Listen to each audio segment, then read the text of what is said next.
this is the proper episode 1 that I recorded for my very short-lived Old Gamers Tabletop, in which I talk about some changes to Warhammer Age of Sigmar 4th edition. So obviously the first bit is a bit weird because it's still talking about this new podcast. From now on, it will be Fluff and Crunch Does Miniatures. Enjoy. Okay, so this is my first proper episode of my Old Gamers Tabletop podcast. OGT, as I'm calling it. And mainly in this episode, I'm looking at the Age of Sigmar 4th edition reveals from Adepticon and the stuff we've had in the week since, because I can't find anyone else doing it. This is my first solo podcast. It's the first time me doing this. I'm currently recording this in the conservatory of my mother-in-law's house. And if the quality's a bit rubbish, I apologise. First of all, I'm going to run through what they said at Adepticon. So it's currently Saturday, the 30th of March. This dropped on, was it like Wednesday morning? I did not stay up. I just read it in the morning. Okay, it's the first time I was going to have a quick look through what they kind of the stuff that was in a video. So initially they dropped this trailer, really cool trailer. Bunch of people in actually giant big Skaven city breaks through the thing, wrecks everything, and then some Stormcast. From I believe the Hallowed Knights, something like that, not super up to date in my lore, turn up and fight a bunch of Skaven. Basically all the Skaven like it, and the Hallowed Knights go and fight the Skaven, and that was it. Didn't really show us a lot about what's going to be in the game. But then we got an interview with some of the developers talking about bits and pieces. We got a few things. So I'm taking this off the Age of Sigmar on Reddit, a user called Salty Sea Dog 14.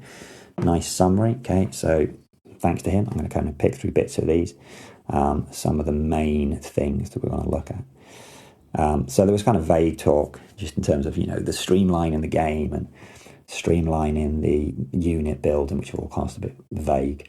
But we've got a couple of specifics that we can. So first one, a lot of things will be changing to just default into sort of 3 inches. So claiming objectives now just 3 inches. But also by the sounds of it, combat's going to be 3 inches. So whether that means we're not getting pile-ins, not entirely sure. It kind of sounds like once your unit's within 3 inches of another unit, then those models can fight. So it sounds like weapon ranges are going out the window. To be fair, weapon ranges in Age of Sigmar, not massively a big deal. I mean, I guess when you've got 2 inches versus 1 inch and you can put in a second row fighting, that's a good thing. This sounds like essentially everyone pile in everything and 2 whole units are all going to be able to fight with each other. Which, I've come from playing Marvel Crisis Protocol, and the idea there is that these models aren't actually, you can have one model at the top of the building, one at the bottom of the building, and they're both hitting each other. The idea is they're fighting up and down the sides of the building. So I feel like that's what they're going for in 4th edition, is that, the 2 units get into fight, or heroes in there, and they can all fight each other because they're all fighting each other at the same time. You haven't really got, this isn't rank and file, this isn't old Warhammer or old world. This is 2 units all fighting each other at the same time in amongst each other. So that kind of makes sense. Whether it'll work in play, who knows? We know we're getting Spearhead. People suggested this, that when we got Spearhead boxes, when they renamed the Vanguard boxes, which as far as I know have only just come out. When they renamed the Spearhead boxes, people said, well, this is going to be a new game mode, just like Combat Patrol is 40k. And they've said that, we're going to get a Stormcast Eternal and a Skaven Spearhead at launch. And Spearhead is going to be its own game mode, but I'll come back to that later. We do essentially know that we're getting Stormcast Eternals and Skaven. People already said that was going to happen. I've got a comment here that says double-sided board included in the box. I did not know that. I did not pick that up at all. But that's going to be pretty cool because we haven't had that. We have it in Warcry. We haven't had that in Warhammer. I wonder how big it's going to be, because if it's Warcry size, that's not really big enough for Warhammer. So normally you'd have 2, but 2 of those boards, and that's going to make the box incredibly heavy for a start. Probably cost a bit more, but still, we'll see what happens with that. They mentioned that we were going to have that essentially battle tomes were going, and I'll come back to that one again later, to be replaced by essentially indexes. They call them faction packs again later, which is cool. They said they're going to be universal special rules. So this is for things like champions, standard bearers, musicians, which is fine. To be honest, the vast majority of champions is +1 attack. And standard bearers and musicians vary. Sometimes they call different things as well. So that's a bit of a shame. But I guess there's nothing stopping that individual units override that. So the vast majority, if it kind of said your standard champion is +1 attack, your standard bearer is, +1 to bravery or something like that, and your standard musician is, +1 to your charge or whatever. That's going to be easier because for start, it saves text on every single unit. Half the units, the first thing, one person can be a champion, one person can be a standard bearer, can do this, one person. That's going to be pretty tiresome, or has been. So that'll be a good change. Maybe it'll simplify the game a bit too much. It's not like Age of Sigmar is the most complicated game ever, but I guess we'll wait and see. Every single war scroll fits on a single-sided card, no matter how big or powerful. Well, at the moment, most things fit on a single-sided card, but the idea that something like Nagash is going to fit on a single-sided card, I mean, that can be one of two things. One, the game is massively getting simplified and dumbed down, and we're going to lose a whole bunch of stuff, which would be a shame. Because one of the things at the moment, why I like Age of Sigmar over, say, Warcry, is that each unit is different to another unit because of all the special little rules. On the flip side, some of the other things are, overly complicated. But what we might be getting then is more universal abilities. So, like a fear ability, you don't need to write out the entire fear ability, you can just have fear. And so then that's a way of removing text from, fly. So we can have keywords which give certain universal abilities. Where that would be a problem is if there's so many universal abilities, you have to learn them all instead of it just being right there on the card. I mean, I remember trying to play the Batman miniatures game or something like Infinity, where there are so many abilities and they're not on your character. You have to go and get another, there's pages and pages of standard universal ability rules that you have to look to. And then it becomes unmanageable, and those games then become not fun to play. When I play Age of Sigmar, I can just put out all of my war scrolls in front of me. Okay, yeah, I'm going to have to keep referring to them all the time, but at least everything's right in front of me. The basic rules are straightforward. I don't need a universal sheet to look at, and now we will. So that could be good, that could be bad. I guess we will see. Color coding for matching war scroll abilities to phase. That doesn't sound super necessary, but I guess it might be handy. You only need to look at a special ability if it is in the magic phase, if we're getting a magic phase, or the charge phase, or the shooting phase, or combat, and so on. So that's a good idea. Makes it a pain to print stuff off, because at the moment I print all my war scrolls off from other websites, and I tend to print everything black and white. So having to print everything colour is going to be a pain, but that's a tiny little thing to moan about. Apparently we're getting updated rules for regiments of renown and armies of renown. No idea what that's actually going to mean, so kind of skip that for the moment. So that's kind of the initial stuff that we got to start with. Okay, and that was Wednesday. Now, considering it's only Saturday, we've already had a bunch of posts on the Warhammer website, Warhammer community website, giving us more information. Okay, we've had quite a lot so far already. Some of it wasn't particularly useful, some of it was more useful. But the first day, we got here's what changed in the new edition. So this was on the 25th. Now I'm thinking Adepticon, was it a week and a half ago then? I don't know, it seems recent. So on the 25th, we got a post where the first half kind of talked about the trail event, which is really generic stuff, and then we got a bunch more information. So first thing we got is that the rules are going to be modular, which they've come back to, so I'll come back to that later. And we got another thing, the game's going to be more interactive. Well, it's vague. Does that mean that it's going to be I go, you go? Okay, or is it alternate activations? We don't know. It's going to be the same as what it was, but initially saying that kind of thing. One thing he did say is that you're going to be able to cast spells and even potentially charge in the opponent's turn. That makes me think that you're going to be using like command point or something to be able to do this, and then not everyone's going to be able to do it. But by the sound of it, that's great. It stops one person doing nothing in the other person's turn. They then said that priority is still going to be a thing, and that there'll be a heavy cost to taking a double turn. Now, I'll jump ahead. We know what this is now because we revealed that whole article about the double turn and priority and whether it should say essentially there's still going to be a priority roll. But if the person who wins the priority roll also was the last person to take the turn, if they choose to go first the next turn and get the double turn, they give up a battle tactic. Now, I don't play at this point, matched play, so I haven't really looked into battle tactics. What I know then is from playing just, open play or playing narrative play, which is what I play. We play basically Path to Glory, so we play narrative. You don't have battle tactics, and therefore that rule really doesn't change anything. So I'd hope that there's also going to be a penalty in narrative play if you choose to have the double turn, but I guess we'll wait and see. More marking speed, there's going to be more impactful terrain, which right now means nothing. I mean, fair at the moment, you have mysterious terrain rules for terrain, and I've been skipping it because it's just an extra rule I can't bother to remember. So that could mean something, it might not mean anything. Streamlined army list building. I mean, at the moment, I don't know how they could streamline it much more. The only thing I can see is maybe units who can have options won't have options. But at the moment, I've been knocking up, okay, admittedly only 1,000-point rosters, not 2,000-point rosters. But using the app or using the website, I've been knocking up rosters for Warhammer in, like 5 minutes.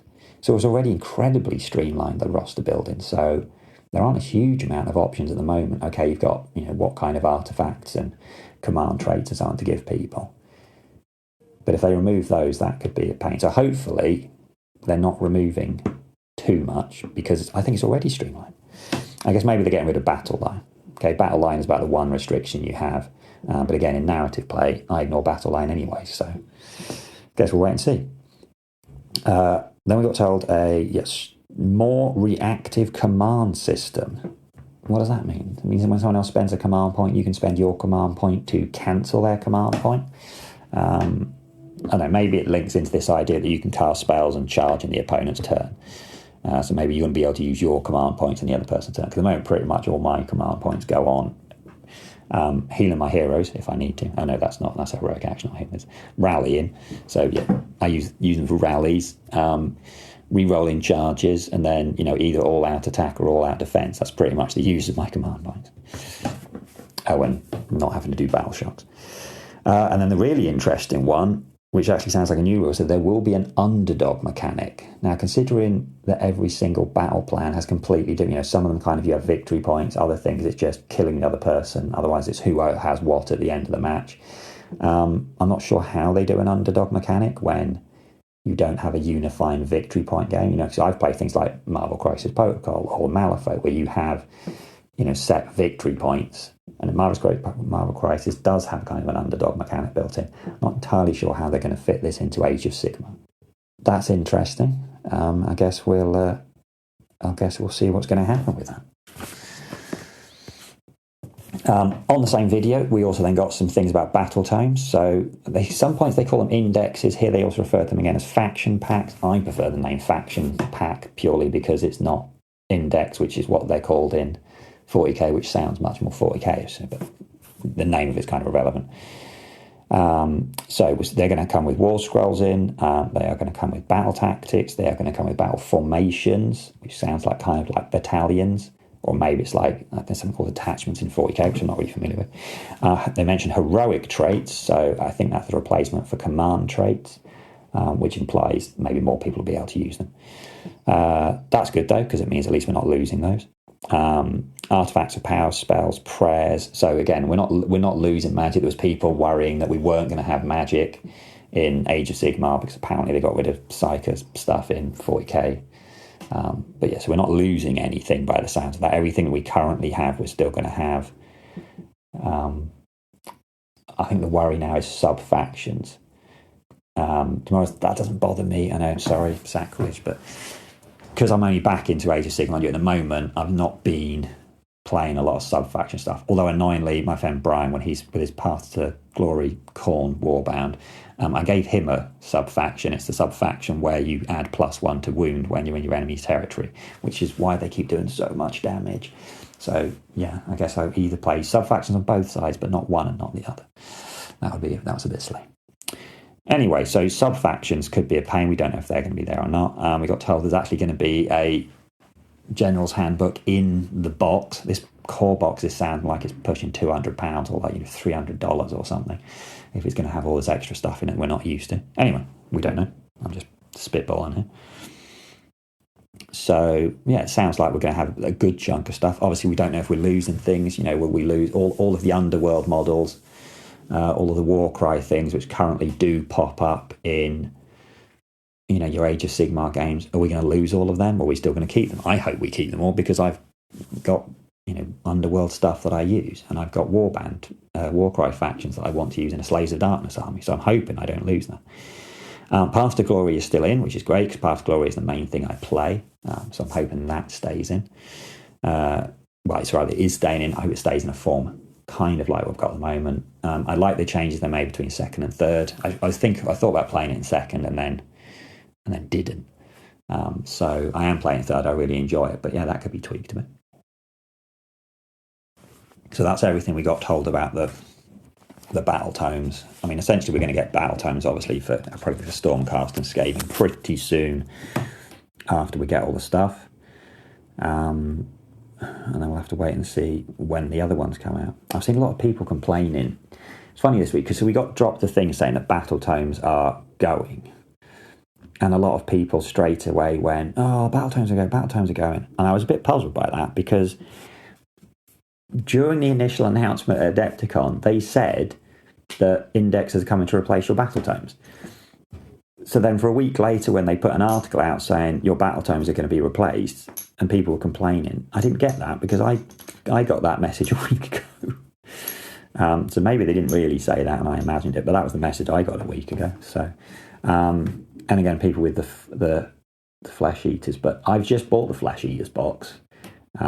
Literally 2 weeks ago I got the Flesh Eaters box, but I bought it knowing that 4th edition was coming and it could go out of the window. I bought it because I wanted to be honest, I bought the army box. But I've also just bought, the Cities of Sigmar book, because I wanted it, and I wanted the lore in it, and I wanted the pictures.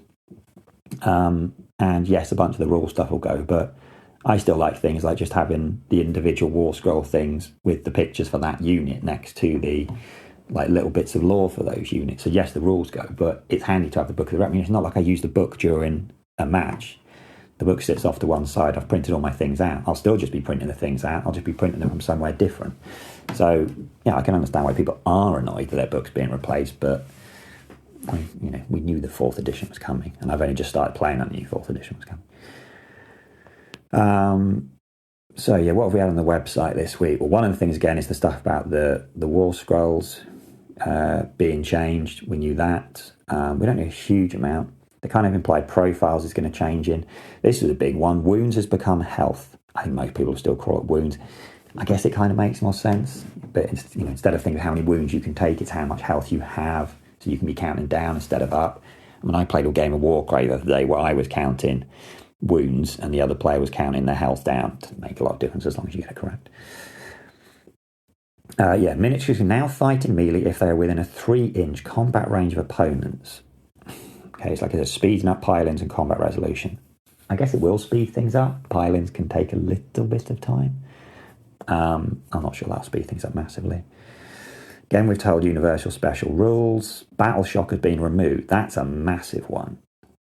I mean, the battle shock phase can be a big deal, particularly when you've got kind of guys with rubbish bravery and big units. I attack a bunch of Blood Reavers the other day. I kill 4 of them. They've got rubbish bravery. You add 4 to the roll. The rest run. The whole unit's destroyed. Basically, if that rule's gone, suddenly there's no penalty for taking small, squishy units, but bravery is still a characteristic, we think. So I guess that's one we'll have to wait and see. I mean, again, it's only been a week and they've already told us quite a lot of stuff. If they keep doing it at this rate, that'll be... Well, hopefully we know all the rules pretty quickly. So we got the stuff about the modular rules. Some nice pretty diagrams. So essentially there's an idea that there's core rules which has moving, fighting, shooting, unit coherency and objectives in it. And then we have advanced rules. So commands is an advanced rule. Terrain is an advanced rule. Magic is an advanced rule. Army composition, command models and battle tactics. Okay, which makes sense. And then they gave us another table which shows Spearhead only uses the basic rules. And then Path to Glory adds on everything except for battle tactics, which is exactly what I do at the moment. And then you can do matched play, which has everything that includes battle tactics, and General's Handbook also has seasonal rules. So it's not a huge amount of difference from now, because already now you can just choose not to play the things. I think it's going to be how it's structured in the rule book. So I feel like maybe we'll go back to a 1st edition thing where the basic rules fit on 2 sides of A4. super straightforward. And then you go to another thing for magic, and then you go to another thing for commands, and then you go to another thing. Whereas like the third edition book at the moment, the rules are split over a lot of pages because you have the rules, and then you have a sub thing for the command rules. And then it mentions magic and magics later on, and it's all including these like 30 odd steps in the core book. So I guess it's in kinds of streamlining the basic rules. So if you want to play a really quick game, getting someone into it, playing Spearhead, you're just playing those super basic rules, and that'll be nice and easy. And then everything else is its separate page, which, I mean, that doesn't sound like the rules are actually going to change a whole lot. It'll just make it easier to find things, if anything. So I'm not getting to that. That sounds pretty decent. And then they're talking about seasonal roles where they can basically replace things. So again, we can just take out the magic rules and replace the whole magic thing for match play, which again, that sounds like a decent idea. I've already gone over the change that made the priority rule. So that's everything that we've got at the moment. So what do I think at the moment? Well, firstly, I'm glad that we haven't seen any models, but the fact that we know in the video that we know that we're getting Stormcast and Skaven. So I'm super happy to get Skaven, hopefully some new models. I really like Skaven. I deliberately haven't bought any Skaven now, getting back into it because I'm like, ooh, new models are coming. So that's really good. That's a positive in the core box. I wish it wasn't Stormcast again, because at this point, like, I built my Stormcast from my first box, from first edition. I haven't built many of my Stormcast from my Blight War box that I got. I haven't built my Stormcast from Soul War, whatever it's called, second edition. And I've built about half of the Stormcast from the third edition box. But that's the thing at the moment. I have 4 core boxes, because I've got Blight War as well, 4 core boxes of Stormcast, and I'm about to get a 5th one. And then also I'm thinking of buying Nightmare Cross for Warcry. That has Stormcast on it. I've got some Stormcast from the original Underworlds box. I know Stormcast are like the poster boys for Age of Sigmar, but we have to have Stormcast in every single core box.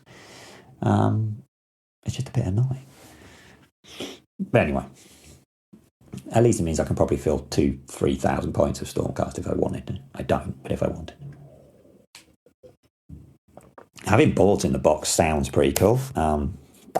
Worried that's going to make the box really expensive, but it is what it is. General's Handbook in it, that's going to make it more expensive.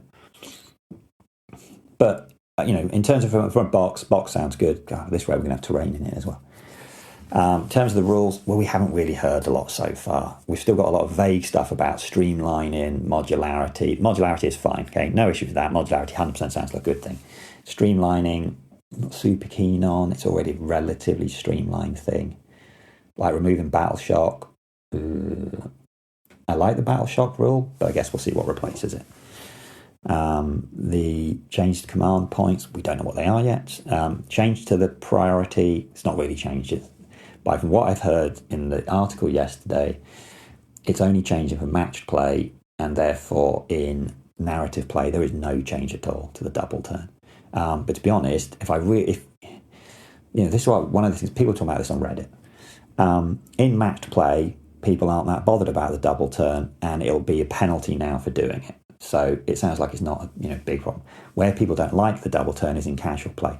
If you don't like the double turn in casual play, don't do a priority roll. Choose at the start of the game who gets the first turn, and then just alternate. So, problem solved. Speaking of first turn, there was a thing actually in the priority thing article yesterday which did say that, I'm trying to remember what it actually said, the player who deploys or finishes deploying first will get to choose who goes first, which kind of sounds like you will now deploy units one at a time, which I guess you do now, but it does vary from mission to mission. Because I play narrative a lot of the time, one person deploys everything and the other person deploys nothing. Certainly we played a Path to Glory battle plan the other day where I deployed all my ogres in the centre of the map, and then Brian deployed his Khorne Bloodbound completely afterwards. So I deployed first because the mission told me to. But again, that then told us who had first turn. So maybe they're going to, that sounds like there is going to be a thing to do with maybe smaller armies get a better chance of going, or at least choosing who goes first, because it depends on other things, obviously. So again, we need to hear more about that. Changes to things like, is magic changing a lot? Is it going to be more magic, less magic, more powerful, less powerful? No idea. So I'm just purely speculating. So what we've heard of the rules so far, I can't really say anything. We haven't heard enough changes to make an actual judgment call on that. In terms of the battle tomes, am I upset that the battle tomes are going? No, because I knew they were going to go to some extent. I knew everything that I just bought. Okay, if you bought every single book, I guess you'll be annoyed, but you also knew they were all going to get replaced, because that's what happens every 3 years, they get replaced. The thing I quite like now is that everyone will get you'll get all of your War Scrolls for everyone on the website, and you'll be able to use them. Everyone will be in the same boat. Where it's a bit naff then is that when the battle tomes come out, people with battle tomes almost certainly will be more powerful than people without. And if your index or faction pack is rubbish, your faction just got massively nerfed, and supposedly that is what's happened in 40k. I don't think we can read too much into what's happened in 40k to what's happened to Age of Sigmar, because by most accounts, Age of Sigmar is it's a year later, they can learn from the mistakes, but also they kind of do a better job than 40k. Again, I don't play both, and I've only just got back into it, so I can't really talk about that. I think the thing that concerns me most is not the battle tome, it's the fact that we might lose things like sub-factions and a lot of units by saying that all War Scrolls will fit on one side of a card.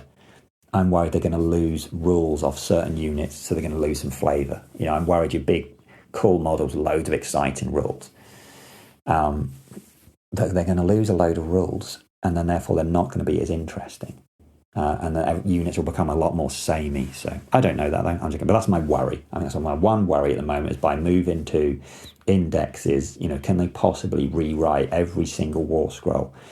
We're going to be losing things, okay? I really hope we don't lose my Warhammer and Warcry war bands, because they're cool and I have a bunch of them, because they're a cheap way of getting a unit. So I hope we don't lose those, and I hope the big guys don't lose too many rules. And I also hope there aren't too many universal rules.